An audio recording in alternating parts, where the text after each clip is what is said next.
All right, welcome guys to Off the Record with A and special guest Garrett Holloway today in our podcast video. So we got lined up. We got college basketball, and then we're also going to talk about some NBA trade drama with Kyrie Irving to the Dallas Mavericks as well. Should we start with Kyrie? Yeah, we should probably start with Kyrie. It's a pretty All stupid right, trade. So, you can start it off, Garrett. all right. So let's just look at this trade real quick. It looks like the Mavericks traded for Kyrie. They traded a first rounder, two second rounders, and I think another pick. But that's just a dumb trade, in my opinion, because it's a 1 year deal pretty much with the team. He's on a 1 year deal left with the Nets. So they pick up that deal and they pretty much have him for a year because if I'm Kyrie Irving, probably don't want to play for the Mavericks longer than a year. I kind of want to go to the Lakers. That's what I would want to do. But it's a stupid trade. Of course, Dallas made this trade, so makes sense. Yeah, I'm gonna have to disagree with that a little bit. I think that if you're the Mavericks and you have a great player right now is in Luka, and you don't have a lot of help for him. You're not going to be able to make a playoff run without another superstar there with Luka. I think one of the issues is going to be Garrett already brought up the contract situation, but another one could be like their offense, right? Because they're both ball dominant players. But I think that can work out as in KD and Kyrie, they made it work. I think that Luka and Kyrie will be able to split up who's ISOing, who's running a certain play on offense. I think that they're going to average a lot of points per game. I think they're going to be a very good offense in the NBA. Now, going back to what Garrett said about this offseason, I think if Kyrie has a good season, I don't see why he doesn't sign the max contract with the Mavericks because the Mavericks are a team. They have plenty of cap space. They'll be able to offer him that deal during the summer. Yeah, I agree with you on there. Like, they do have the money for Kyrie, but will Kyrie want to stay in Dallas? I don't think so. Kyrie's also selfish, so he's going to be thinking about all himself. He's not going to be thinking about where he wants to win if he wants to win a championship, the best place, if Dallas is the best place for him. He's just going to be like, where's the biggest city and what's going to give me the most publicity? Also, I feel like Kyrie Irving and Luca aren't going to be a great matchup of teammates as well. I mean, who knows how many games Kyrie's even going to play the rest of the season? I mean, he's always in and out of games. He's always wanting to sit on the bench a couple games. Who knows? I mean, it's just a very interesting trade. Also, the Nets are just going downhill as well. KD's going to leave. KD's going to want to be traded after the season as well. I mean, if you lose Harden, Kyrie, in just over a year, I mean, KD's definitely going to want to leave as well. One of the things we're not bringing up here is just how bad Joe Tsai and that Nets management has been.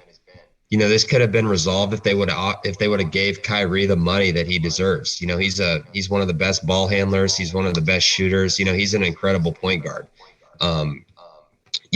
Kevin Durant, him playing with Ben Simmons and those guys is not going to be enough. There's no reason why they should not have offered Kyrie that contract. I think it goes back to personal conflict, I think everyone's aware of, how upset people were about him tweeting out the Amazon link or his take on COVID. I think Kyrie's upset a lot of people. But if you're the Nets management, you kind of have to put that to the side and give him the contract that he's earned. They weren't willing to do that. So, I think that Kyrie has been toxic at certain points in his career. The Celtics, he definitely has a lot to blame on himself for that not working out. Him and Jason Tatum and Jaylen Brown, that should have been a really good team. But, I think this situation with him going to the Mavs isn't in that same boat. I think that, the Nets management is awful and that, I think Mark Cuban made a great trade. And, you have Luka Doncic. You really just need another stud player to pair with him. Having too much offense is not a problem in the NBA. That is something you can work with. You can figure out how to split, touches between them, who's going to take certain shots, what sets they're going to run. You can sub them in at different times. I think that the bigger issue is going to be defense for them, for them to make a big run. But I think if you're the Mavericks, you needed to go out and get someone for Luka because he can't go out and win a championship all by himself. I wouldn't say this was an A, but I would give them a B+ for this trade. Yeah, going back to that, grading wise, I think this trade is all right if you're similar to the Kawhi Leonard one, that one was basically a 1-year tag where they were only going to have him for a year because in reality, if I'm Kawhi Leonard and I'm in Toronto, I don't want to be in Toronto because my talents could be used somewhere elsewhere, like LA, where he's from, or somewhere on that Bay Area. Like the Warriors would be good for him, I thought, at the beginning, and then they didn't want a contract within the Lakers. He was going to sign with the Lakers, didn't work out, didn't want to make it a super team. So he decided to sign with the Clippers, and now we look back on that decision, probably wasn't the best for him. He probably should have stayed in Toronto. And we'll see what Kyrie does here. He might stay in Dallas. I don't know. I think he should. If he wants to win championships, it's the perfect place to do it because you already have Luka Doncic, who is probably one of the best players in the NBA at the moment. I'll take him over. It's going to sound crazy. I'll take him over Kevin Durant right now. I will take Luka Doncic right now over Kevin Durant right now. I will take him over him. I think, I think that Kevin Durant is probably the better player, but Luka Doncic has a whole career ahead of him. So, I mean, I don't think that's a hot take or anything. Yeah. Luka Doncic probably has the brightest future in the NBA.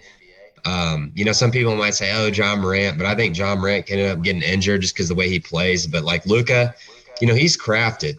He started playing professional basketball in Europe when he was like 14 or 15. He's tested. He's got all the skills he needs. He can shoot. He can dribble. Luka's game will last.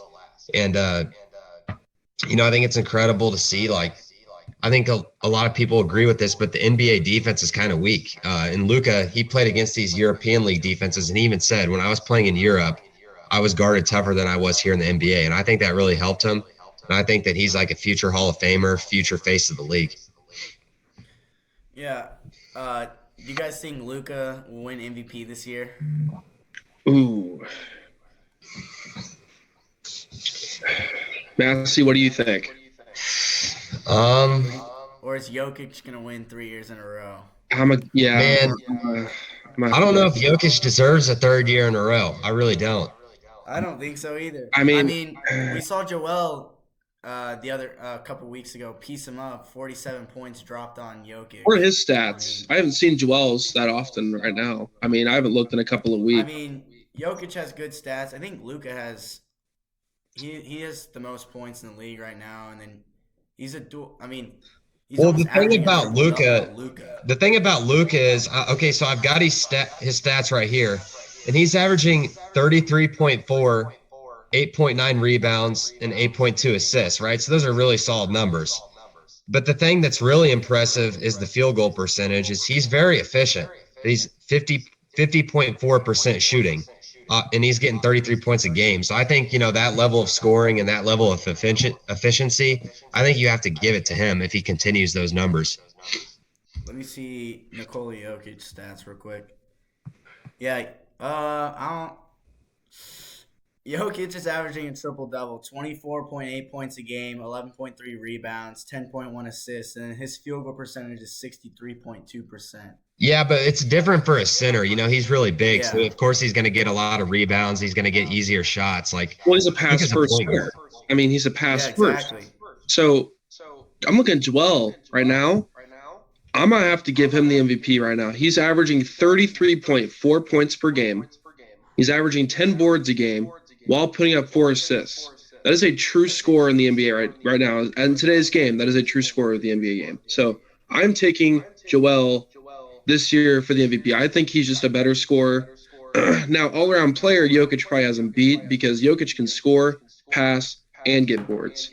That is where Jokic is better than. Now, if you're the Mavs, though, this season right now, are you trading Luka straight up for either two of those players? Are you going to trade him for Joel, or are you going to trade him for – you instantly say no. I think that Luka is more valuable to his team. And, the numbers are so close. You can really argue for one player or another, but I think Luka's better than these guys. If you're trying to win a championship, I think I'd rather have the best point guard in the league on my team than the best center in the league.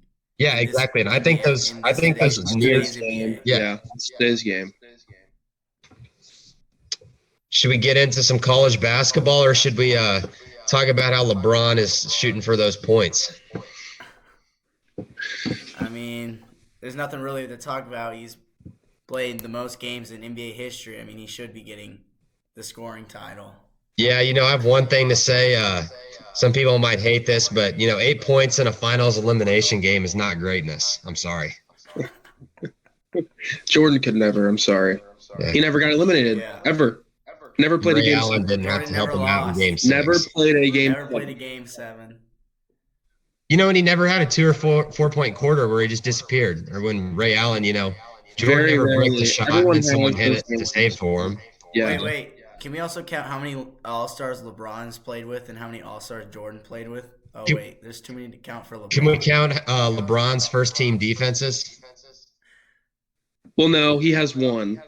Sorry. I think it was Defensive Player of the Year, right? Yeah, he has 0 of those. Yeah. And Jordan has like 3 or 4.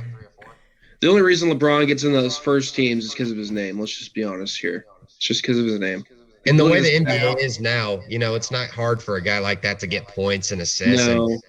And, he's missed the playoffs every year with the Lakers pretty much, except for that play-in. But like the year he won was the Mickey Mouse ring when they were playing in the COVID bubble in Disney World. They don't play basketball for 3 or 4 months. So LeBron and Anthony Davis just get to sit on the couch and relax, and then everyone's all healthy for that little bubble tournament. And, that's not a real ring.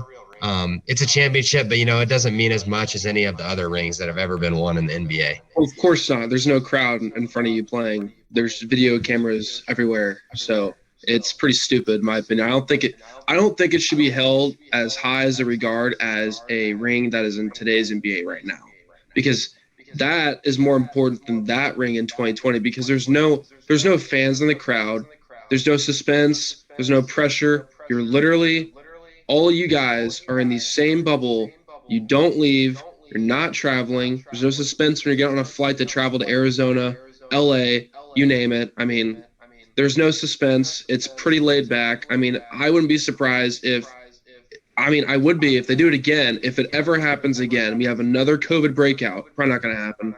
And they have the same teams in there like they did last time. And LeBron wins it again. And everyone's going to say, oh, Right. LeBron's the greatest of all time now because he has a lot of rings. He has 5. Jordan has 6. That just puts him in the conversation even more. Well, And, I think LeBron is the only guy in history where you've been allowed to lose more times than you've won, and you're still able to be in that GOAT conversation.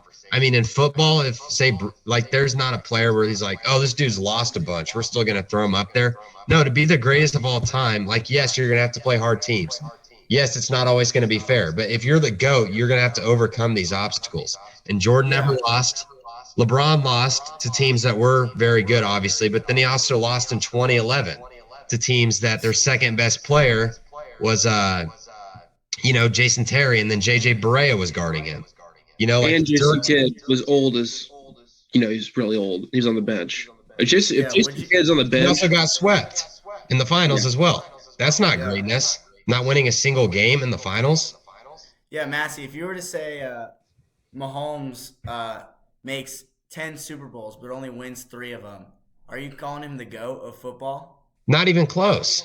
No. Exactly. I'm diehard here. I can't do it. Even as a Chiefs fan, Exactly. I put bias aside, and I can still realize, you can't lose on the biggest stage that many times and be the greatest of all time. There's nothing great about losing that many Greatest of all time is going to win the best game of the year. And you can say, oh, he made it. As a society, should we value second place trophies that highly? I mean, are we playing to get second? He made a lot of runs. The Eastern Conference was also very weak. But at the end of the day, those runs don't mean anything if you don't win. We don't hand out silver medals in basketball and football. Let's go on some football terms here. Let's say, I hope this doesn't happen. Let's say Mahomes loses this Sunday, right? Notice how everyone is going to shift from saying Josh Allen is not better than Patrick Mahomes anymore. It's going to be, oh, Jalen Hurts has a ring now. Jalen Hurts has to be better than Mahomes, right? Just because he won that one championship, he's made it there one time, right? But we aren't going to look at Mahomes anymore, right? Because he lost to Jalen Hurts. He's lost, what, two championships now. He's lost 2. So I hope I do think football is a way different world, though, Garrett, because, basketball, if you're a great player It's 5 guys out there. I mean, you really only need, if you have 2 great players, you can win a ring. So like 100%. but football, like it's 11 on 11. It's schemes. Like I think it's a lot different. Like um, football, it's really more about like the team being built around you. Whereas like basketball, 1 or 2 guys can just completely take over. Yeah. Right. But Garrett, going back to what you were saying, I mean, it's exactly right. I mean, same thing with Joe Burrow. I mean, Joe Burrow's 3-0 against the Chiefs Love before Joe. the AFC Championship game, and everyone's like, "Oh, is Joe Burrow better?" Burrowhead, Joe Burrow Burrowhead. lost in his first Super Love Bowl. Joe. Mahomes won his I first love Super Bowl. Joe, but he's not better than Mahomes. Sorry. Exactly. He may be a better. Now, Dan Orlovsky said it best, okay? Joe Burrow is the perfect quarterback, right? Does that mean he's better than Mahomes just because Mahomes can't, like, audible every single play just like Joe Burrow does? Or Trevor Lawrence, same example. They're doing audibles the whole time. Mahomes doesn't really need to do that. He just makes plays. He's an improviser. Improvisers make plays even when And something's Mahomes knows he has playmakers on the offense as well that they're going to get open for him as well. For The play doesn't go example, to the well, this isn't for example. This happened live, but Joe Burrow throws a double coverage ball to Jamar Chase. Do you think Mahomes does the same thing, but to, let's say, I don't know if he's going to catch this, Kadarius Toney, okay? Same thing, right? Same height, around the same height. You think Kadarius Toney's going to catch that ball? They'll review it and it'll No, be he's not. incomplete. No, he's not. And Kadarius Toney's a great player, but he's not going to catch that ball. So, Here's an incredible thing about Mahomes this season is he lost his best weapon. Tyreek Hill goes to the Dolphins. He wanted his money. Obviously, we weren't going to give that to him. Mahomes, everyone come in is like, even like guys on Twitter, Keenan Allen gets on Twitter and says a lot of people in the division are going to get exposed this year. Everyone in the media is saying, Chargers and Broncos are going to be on the come up. We're not going to look too hot. And, Mahomes had an MVP season while losing his best receiver. I don't think people have talked about how impressive that is, the fact that he lost one of the top receivers in the NFL and it still was the best quarterback this season. It's amazing. And if he gets Super Bowl #2 this year, I don't see why the Chiefs can't even build on this and go on a run with all the young guys we have on defense. Yeah, I mean, I was talking about this at workplace, and one of my good buddies was like, okay, let's say 10 years from now, Mahomes would probably have 6 rings. I looked at him and I go, that's a bit of a reach because it took Tom Brady 20 years to get 7. So, but I did listen to him a little more. I go, you know what? This team is a little more dominant than the Patriots were, just in a way, because Tom Brady in those early 2000 years wasn't even that great, to be honest. He only put up 25 to 30 touchdowns a year. Okay, that's basically a game manager. Let's just be real here. That's not that great. Yeah. Mahomes is putting up video game numbers with 35-plus touchdowns every year, and he's averaging that. He's averaging 300 yards a game passing. And on top of that, he had the most total yards gained by a quarterback this season without Tyreek Hill. No, Garrett, let me ask you something to follow up your statement about the Patriots. Obviously, we know Mahomes' numbers are incredible. I agree there. But do you think the Patriots win a single championship with Drew Bledsoe as their starting quarterback? No, definitely not. He was a little Drew Bledsoe couldn't manage a game, though. He was reckless. Drew Bledsoe was very reckless. But did Brady not also have those games where he, there's more than just the Super Bowl, right? Did Brady not also have good games where he would have, even against the Rams, right? One of his first Super Bowls, he goes on a game-winning drive.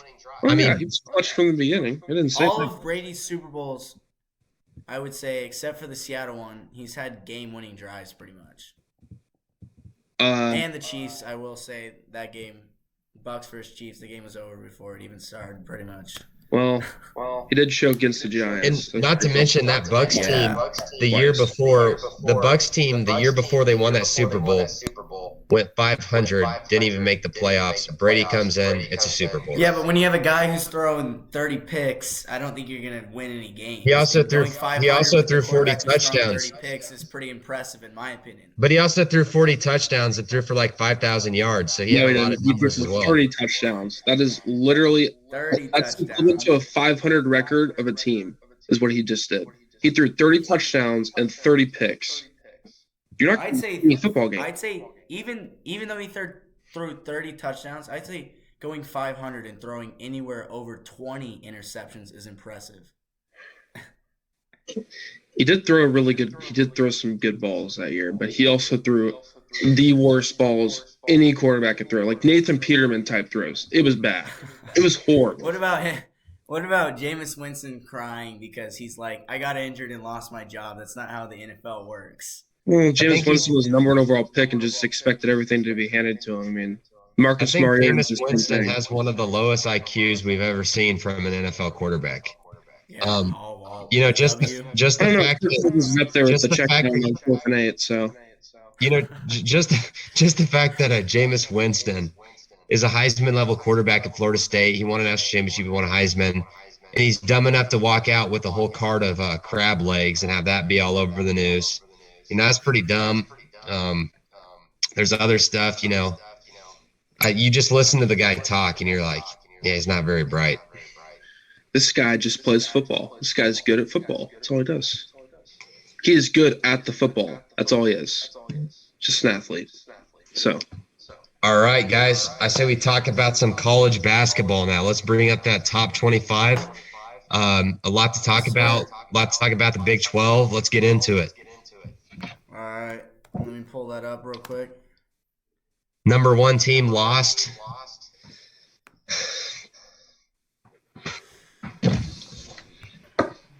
I'll just say it now. I think every team in the Big 12 should get into the tournament. With the exception of maybe one left out, like Texas Tech. I could see that. Because if you look at it, Oklahoma is the 9th team in the Big 12, right? They're 9th out of 10. And they beat number 3 Alabama, they were number 2 at the time. They beat Alabama by 30 points. So they beat the best team in the SEC, and they just killed them. And they're one of the worst Big 12 teams. They'd probably kill us, too. LSU is complete dog crap this year. We started off the year so good, 12-1. Continue to lose 10 straight games. So K-State got a pretty win against them in the Cayman Islands Classic to start. Actually, it wasn't even a bad game. We played pretty decent. And you guys it was a close game. Went into overtime. Yeah, it was a good game. All right, here we go. We got the 1 through 12 right here, and the coach or the AP poll. You guys went down. Yeah, we lost twice. When you lose 2 in a row, I mean, you should go down. Oh, you guys lost Texas. They were both tough games. Yeah. Purdue staying at number 1. Stupid. I mean, I agree with it. I'm fine with it. I actually like this because I don't think Houston deserves number 1, and Alabama definitely doesn't deserve number 1. Neither does Arizona.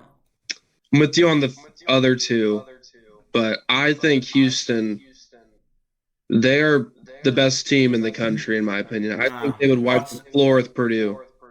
Well, I don't agree with that at all. I watched them play live. I did too. And I'm telling you, man, this Houston team can stroke it. They're amazing. When a 500 WSU team can have the lead in the entire game with until 5 minutes to play, that just shows you is Houston really the number 2 team. And here's another thing that's kind of disrespectful is Alabama beat Houston on the road. So why isn't Alabama ranked ahead of them?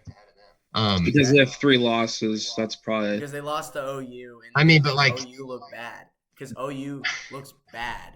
But OU's just a Big 12 team. If OU's in the SEC, then everyone's voting them in the top 25 because they're looking at like 18 wins right now. I mean, they're playing. You go from playing Baylor, K-State, TCU, Iowa State, K-State to playing like Florida, Vanderbilt, Missouri, South Carolina. Maybe you have a tough game in there against Bama, but it's a lot easier schedule. I think Texas should be over Arizona as well. Yeah, I don't think Arizona belongs at number 4 at all. And once again, the Big 12 is disrespected. The fact that KU, Iowa State, and Kansas State, we barely can even see in this picture. I mean, Marquette is technically better than K-State and Iowa State. Which I don't agree with at all. I strongly disagree with that. Marquette shouldn't be sniffing the top 10. I can just tell you right now, all the teams in front of Marquette would probably beat Marquette. Just being real here. Yeah, I don't know. I mean, maybe not Virginia finally losing as well. But And I don't think Virginia is that good either. and if I'm a Texas fan, I was actually talking to one of my buddies. He's a Texas fan, and he's like, this is what he was telling me is he said, we're having a good season, which is good to see, but it almost sucks that we're winning too many games to where we might end up keeping our assistant coach.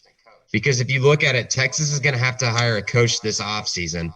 And the fact that this assistant coach is able to string some wins together with Chris Beard's squad, he might be able to, sneak in there and keep that job. But, I don't think he's that guy. Because if you watched Texas right after Chris Beard lost, they looked rattled. They almost lost to Rice. Every game was close. And then the players, they have such a good team. They eventually figured it out. But if you're Texas basketball this offseason, you need to go out. You need to go out and you need to get someone outside of the organization. Yeah, and if we look down this list, here we can. I will say the biggest drop off this year and letdown is UConn, by far. Oh my, yeah. By far. Oh, dude, we were just talking. Like when we first started the podcast, we were talking about how they could be a team that can make a tournament run. And they always have been. They always start off the year so good in every college basketball season, and they just don't know how to play basketball anymore towards the end of the season. And then once they get into the tournament, they started to string some wins together. So yeah, why is Xavier ahead of Baylor and TCU? And Gonzaga, this is one of their worst years ever. They look awful. Gonzaga still 16? And why is St. Mary's 15? I think Drew Timme made a bad decision coming back. He's not getting drafted. Is not that good, and Gonzaga lost to them. Drew Timmy's gonna be playing in Italy after this season. That's where he's going. He's not in my going opinion, to the NBA. The biggest snub here is Indiana. Why is Indiana 18? They just beat the number 1 team in the country. I don't know, because the AP polls they have lost 7 games. Gonzaga and St. Mary's way ahead of where they should be. How is Rutgers ranked? I don't understand that. Oh my gosh, and then another question: how come Miami can lose like one game a week by 30 points, but they still somehow stay where they're ranked? It's because Miami. That's why. How is San Diego still ranked? They lost to a 500 team. This poll is ridiculous. Creighton, I don't mind Creighton being in the top 25. They're good. They're not bad. Yeah. NC State, haven't really seen much of them. I don't know. NC State. And then here's Oklahoma State, West Virginia, and Oklahoma should all be probably in this 20 to 25 range. They play in a great conference, so their record isn't going to be as great, but they've beaten teams and they've lost close games to good teams. So I don't see how you can put San Diego State, Rutgers, Gonzaga, St. Mary's. I don't see how you can put those teams in there. Matthew, here's what I just want to tell you. We finally got Florida Atlantic out of the top 25. And they're still getting 93 votes. They're still getting they were 3 votes off from being 25. Still getting votes. That is terrible. I think the AP around this team. The guys that vote in the AP poll are troll artists. They just like to cause a bunch of chaos. No, they're just morons. They love Charleston. Complete morons. Garrett, what are your thoughts on Charleston? Where are they ranked? Not ranked anymore, but they were 18-1 all the way up to 16 and then lost. So what conference do they play in? Exactly. Conference of shitters. Sounds like a bunch of white kids playing basketball. That's not. Except they can't shoot threes. Except they can't. You guys think Duke will be ranked next week if they win these 2 games? They probably should already be ranked. The fact that Rutgers and San Diego State are in there. We're playing better. Kentucky should not be ranked for a while, but Duke. Hey, Massey, here's your weekly Missouri getting 6 votes. All those people are from Missouri. There's no way someone with more Charleston's back up to 3 votes this week. Charleston has 3 votes this week. Can we check the score of the KU game against Texas? That's a game that has major Big 12 implications. Texas is up 2 games right now in the Big 12. Iowa State's behind them, I think 1 game back. But then K-State, TCU, and Baylor are all tied. So this Big 12 race for first place is going to be good. Speaking of it, here you go.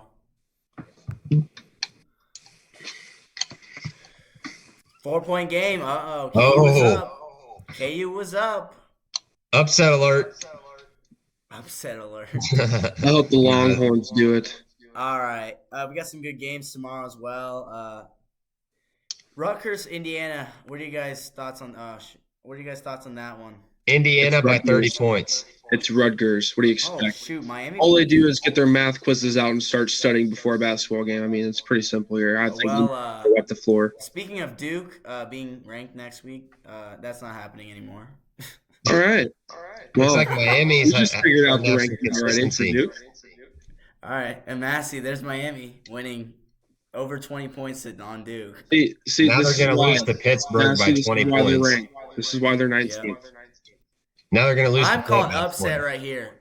UConn has looked a lot better lately. I'm calling upset. Marquette's not that good. I agree. Give me UConn. Marquette's going to I mean, are we get really out of calling that this top an 10. upset here? We're really going to call this an upset when Marquette? I mean, they really didn't have anything going for them anyway. NC State, Virginia. I don't really care about that game, but I'm going to go Virginia. Let's go with Virginia here just because they're top 10 and they've had success in the past. So Yeah. I'm going Indiana over Rutgers as well tomorrow. Oh, without a question. And then here's the thing: K-State, bad game against Texas. That was a game we probably. I'm going TCU is not winning this. But I think we bounce back. They've lost 2 in a row and they don't have their star player. TCU is just, I don't know. If they don't have Mike Miles there, they're not going to be a strong team. I think the way you beat TCU is you have to hustle on defense every single time because they have shooters on the outside, and if you don't step up, you're going to lose. That's the story with TCU. You give them an open look, they're going to hit it every time. So K-State needs to. Here's the SEC game of the week: Tennessee and Vanderbilt. Huge SEC guy, and I don't understand it. Just because they're the only reason that is the game of the week is because Tennessee is top 10. That is it. Everyone else in the SEC. You know, Garrett, when are they going to kick Vanderbilt? Could this be an upset match? The only reason Florida Vanderbilt's in there is versus because of Alabama. academics. They make the SEC look better. Hey, Massey, could this be an upset? Florida or Alabama? Florida's not a Florida good just team. beat Tennessee. Here, go back. Oh, yeah, OU Baylor. I think that'll be a good game, but I'll give it to Baylor. I'm picking OU with the upset here. Yeah, I could see that. OU's a good team that's getting disrespected. They're in the Big 12, so their record's not as good as it should be. But, they beat Alabama by 30 points. Spread yet? They almost beat KU. They've lost a lot of close games to great teams. I don't think there's anything on this game yet. Nope, nothing on this game. Dang it. All right. Well, I was going to go with the spread here, so.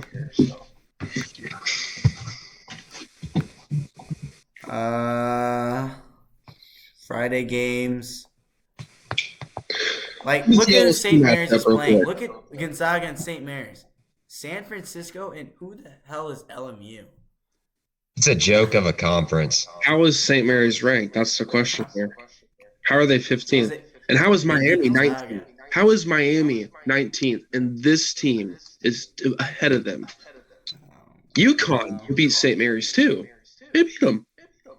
Dude. Gonzaga is the most overrated team in the top 25 right now, in my opinion. And then you got San Francisco, who hasn't been relevant since the 1940s. So at this point, Gonzaga is only ranked because of their name. They have not had a good season at all. Well, they're not bad. It's just they shouldn't be ranked this high right now. They should be 20th, in my opinion. Hopefully, Drew Timmy's paying attention in his major classes because he's going to need that degree once he's done here. Yeah, he should have left as soon as they lost the national championship. Massey SEC game of the week right here, Tennessee, Missouri. Yeah, Missouri's going to lose by 50. Not really any good games this weekend either. I mean, I don't really see anything this weekend. Yeah, I don't even know who LSU's playing because we're that bad this year. I've not been paying attention after we lost. I mean, this one might be the best game, or TCU Baylor, actually. 100%. I think KU, that might be an upset. At Oklahoma, yeah, maybe. Oklahoma might come away with that win. All right, well, we got a minute here left, so we can start, wrapping it up here. Let's do Super Bowl picks real quick. Super Bowl picks. I got Chiefs 31-24. Garrett, you want to go? That is a high score, and I like it. I'm going to go higher. I'm going to go This is going to be crazy because they have an insane pass rush, but I'm going to go 38-28 Chiefs. All right, Massey. All right, guys. So Garrett's got 38-28 Chiefs. Raina, what was yours? 31-24 Chiefs. All right, I'm going to go 35-31 Chiefs. All right. All right, well, thank you guys for tuning in. Thank you, Garrett, for joining us. We'll catch you all next week for episode 6. Thank you.